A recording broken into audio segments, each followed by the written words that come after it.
Salut à tous, ravi de vous retrouver sur canalturf.com pour évoquer le programme de ce mardi 4 janvier. Quintet Plus sur l'hippodrome de Paris-Vincennes, il s'agira du Prix de Poitiers, une épreuve qui rassemble des trotteurs d'âge, pour la plupart bien connus en pareille société. Nous commencerons donc par cette épreuve support des paris à la carte.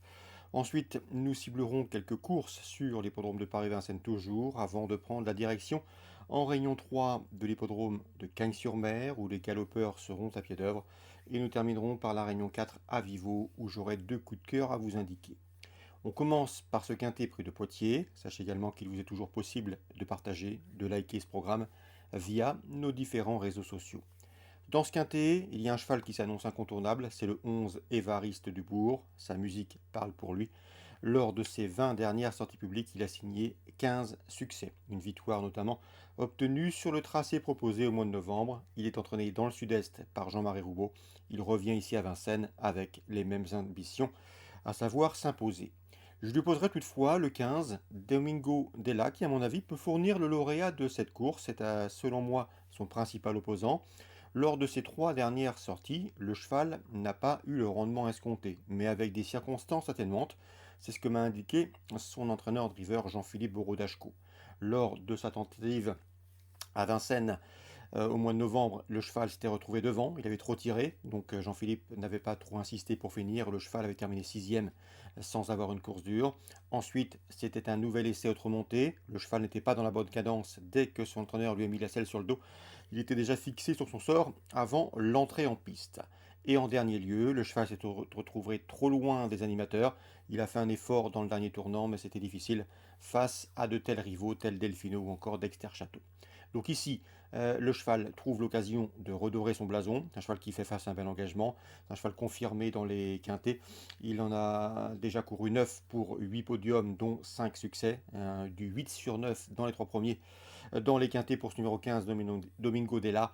C'est un cheval qui possède de surcroît en 1,12 et fraction le meilleur chrono du peloton sur ce parcours.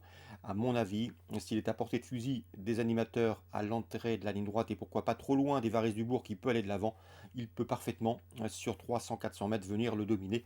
Je pense qu'il est meilleure pointe que Évariste Dubourg. Donc le 11 Évariste Dubourg, c'est logique au regard de sa dernière performance, mais il n'y aurait pas scandale à voir le 15, Domingo Della, le dominer dans la phase finale. Je pense selon moi que Domingo Della est supérieur à Évariste Dubourg. Donc une affaire d'impression, mais je vous conseille de jouer autour du 11 et du 15 et du 15 et du 11. Ensuite, pour les places, on retiendra le 6, Equinox, qui reste sur 3 podiums, dont un obtenu lors d'une troisième place où il dominait 5 de ses rivaux du jour. Une nouvelle fois, il devrait être dans le coup.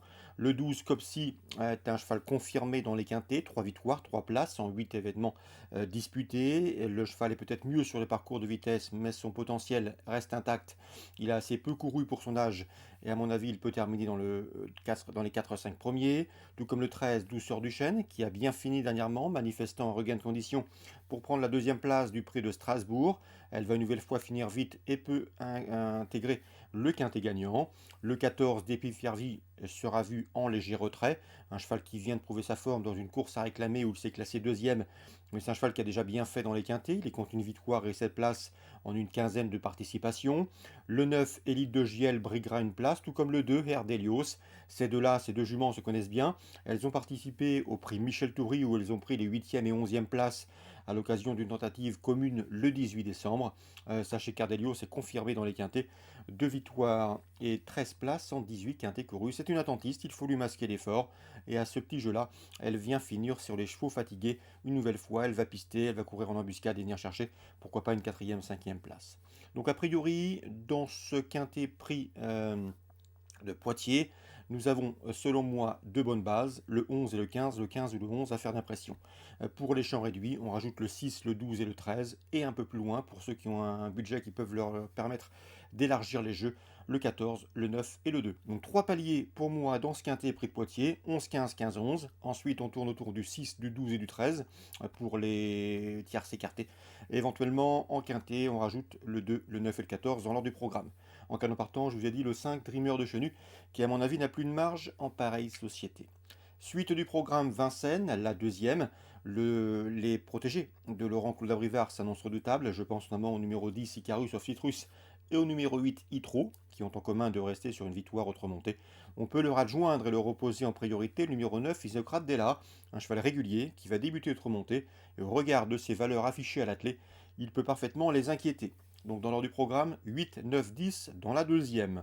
Dans la suivante, la troisième, j'aime beaucoup le 9 Ivanova, qui est régulière et qui surtout sera déféré des postérieurs pour la première fois de sa carrière. À mon avis, cela peut lui permettre de s'imposer, le 309 Ivanova. Dans la septième, le 507 Ov Povotier affronte un lot largement dans ses cordes.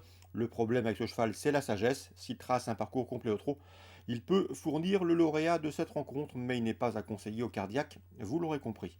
Dans la septième, le 703 Georgica GD est une lauréate en puissante.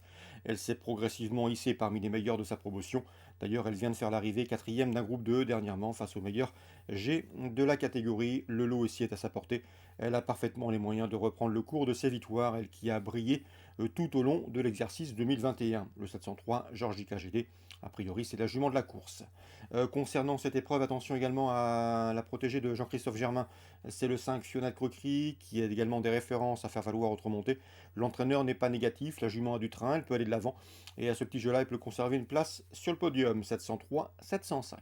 Ça, c'est pour Vincennes, en ce mardi 4 janvier. On passe maintenant à Cagnes, c'est la Réunion 3.